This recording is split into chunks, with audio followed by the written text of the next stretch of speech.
Hey YouTube, I'm back and I want to show you guys this. This is supposed to be a mini-nuke from Fallout.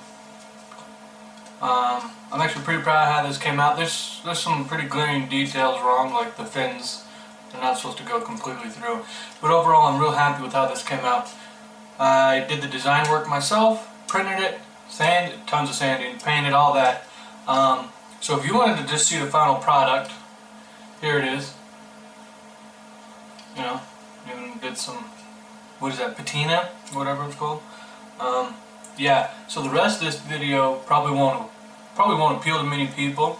First, we're gonna have the time lapse of the printing, then the time lapse of the sanding, and then we're gonna have some still shots, and that'll actually be pretty much the end of the video.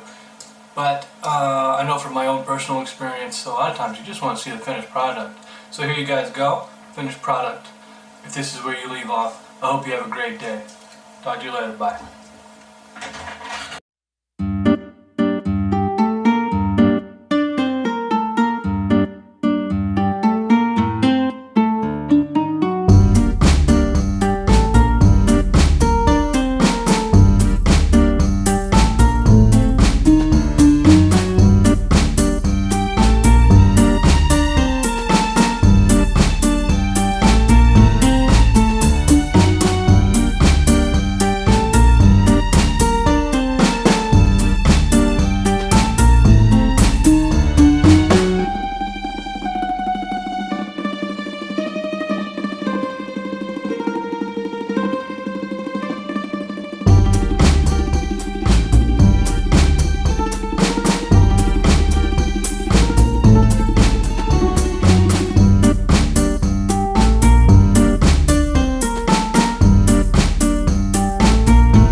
So for the sanding, it's a long process, but it's not hard or anything. I just did a progression of sandpapers. I started with 60 grit, real coarse, and I progressed to 100, 220, 400, 800, and my final stop was 1000 grit sandpaper because I wanted this thing to be pretty smooth.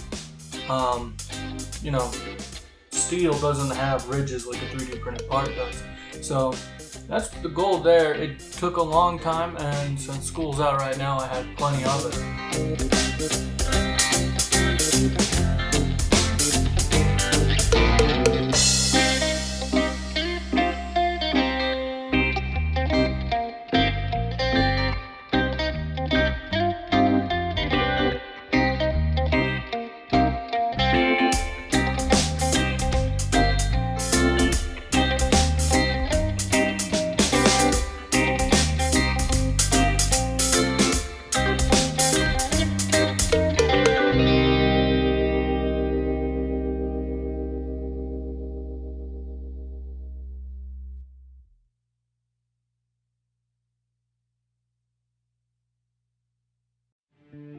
So here's the first still shot. I painted it in olive green. This is about 10 coats of paint. And I sanded every 2 or 3 layers just to try and keep it nice and smooth. Kind of the downside of that is it made it shinier than I expected it to be. So keep that in mind if you're going to be doing something like this. In this photo, we can see where I've taped up the mini-nuke, getting ready to paint the yellow lines that you see on it for high yield explosives.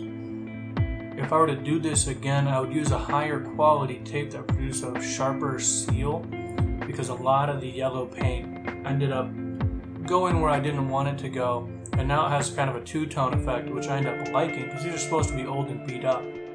So this is the final photo that I took before shooting the intro to this video, and here you can just see kind of the final product where I painted some gray into what are supposed to be the bolt holes holding everything together, and I've added some random spots of yellow paint and some black and other areas of sharp gray to try and make this thing look a little more beat up. Overall, I think I did a decent job for this being my first time trying to age something.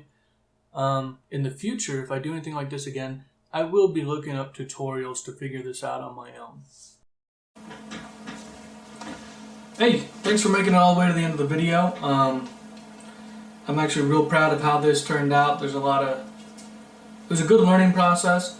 A couple things I'd do differently. One, before I spend the over 40 hours printing a multi-piece project, make sure I got the design right. That'd be a pretty big one. Number two, look up actual aging techniques for props and stuff, because even though I like how this turned out, I think it does look kind of old, but it looks old in kind of a cartoony way. Not the same way the stuff looks old in the video games, and not like how it might do in real life. It looks like cartoon signifiers of age. Another thing I'd do differently is I would probably start with the yellow first, these bands here, because they're the hardest parts to get in there and paint without getting over everything else. But I think masking them off would probably be easier. So that's what I would do there, is paint those first, mask, because it's less area to mask. As you saw from the photos earlier,